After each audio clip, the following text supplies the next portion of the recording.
Welcome to session 3. Does a person's value change with success? In this session, Coach Gary shares a moment when he realized that because he owned a company, people treated him differently. As organizational psychologist Adam Grant said, quote, "To make sense of bossiness, we need to tease apart two fundamental aspects of social hierarchy that are often lumped together, power and status. Power lies in holding a formal position of authority or controlling important resources. Status involves being respected or admired." This session is helpful and important. Remember, after the session is over, there's going to be some questions that go across the screen. Go ahead and pause that, discuss that with your team, or if you're by yourself, write down your answers so you can reflect on it. You have intrinsic worth, and this session is all about that. So let's jump into our final session, session 3. Value as a person doesn't change. I, as an owner of the company, should treat the person that makes nothing the same as I treat the person that makes $200,000 a year. Friendly, worthy of stopping to say hi to them, ask them how they're doing, do they need any help.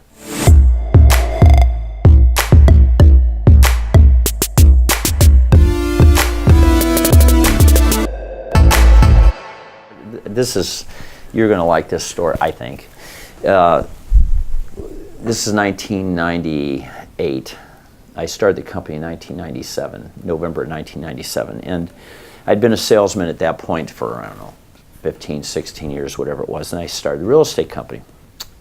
I'm just working. There's like 4 of us, 5 of us, something like that. Small operation. Small operation. And one of our agents, they do something and the public is not happy with it. Which seems to happen. Well, yeah. I mean, you can't do anything without doing something that's, somebody perceives as wrong. So the public calls me and they ask for the manager or the owner. I can't remember what they must ask for the owner of the company. They give the call to me. There's only like 5 people, a receptionist, I have a treasurer, and about a handful of agents. So it comes to me, and I've never forgotten this.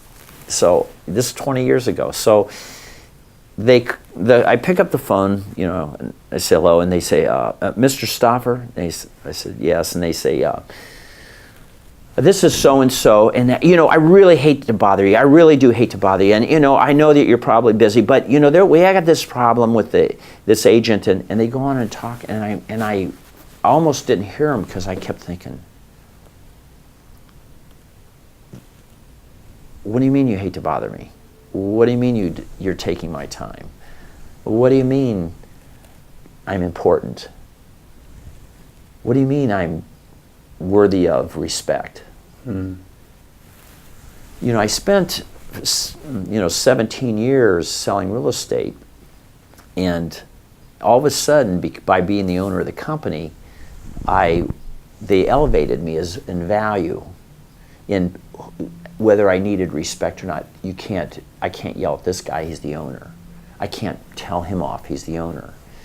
There was a respect and a fear built into it all because now I'm the owner of the company. And I thought, oh my gosh, it changed overnight. It changed by position, it changed by a name. You just have a little, I little title. I was the same person, 6 months before. And people didn't call me and say, "Gary, hey, I know you're busy." No, hey, I need this done. This isn't right. When we're talking about value and that type of thing, the world does it to you. And imagine now, you don't have any wisdom and biblical standard or a truth built into you about what creates value. And now the world says you're more valuable. And it appeals to a lot of the human nature, which is, I want to be important. And which is true for all of us. I want to be important. Everybody you want to does. be important. And I do want to be important. Absolutely. So, this appeals to this. And so the next thing you know, the same person who starts his own company or whatever it is says, I think he's right. I think the public's right. I am now important, more important. And if you have success and you're company grows and you make more money, you become more important until nobody likes to be around you anymore. Well, that's what you see is you see these people rise in success, and it's like but the problems they had down here just become huge problems because they're viewed as powerful and they see themselves as powerful. Yeah.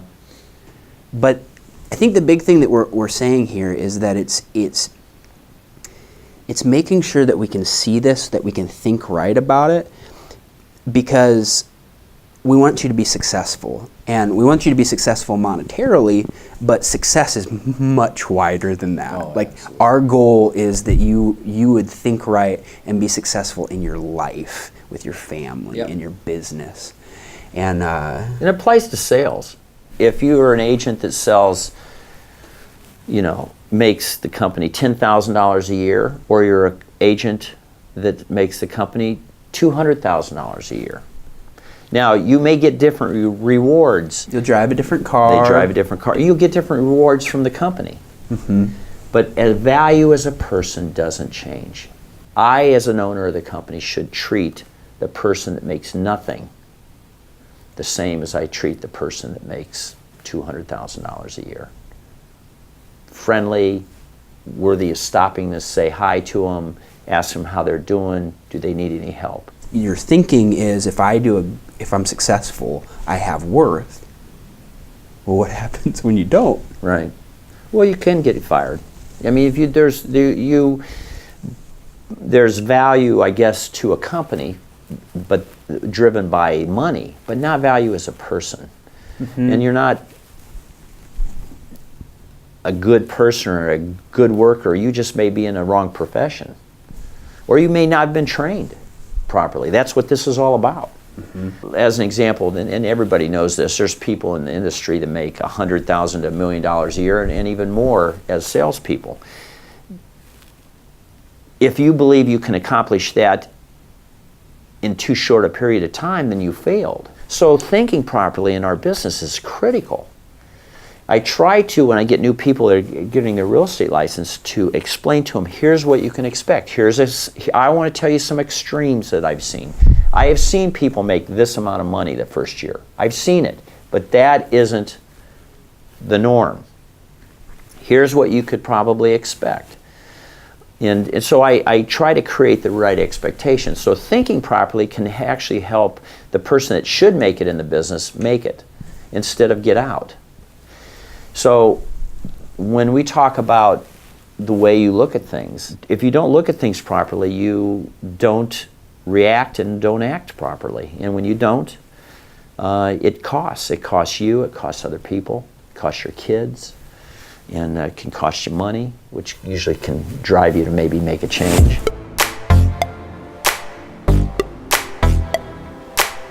Question 1. Describe a world where a person's value is determined by their success. What would it be like?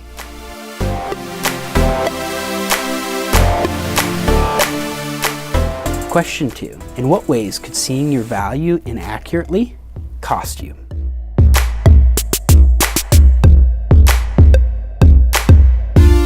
Question 3. How could thinking right about value correspond with sales success?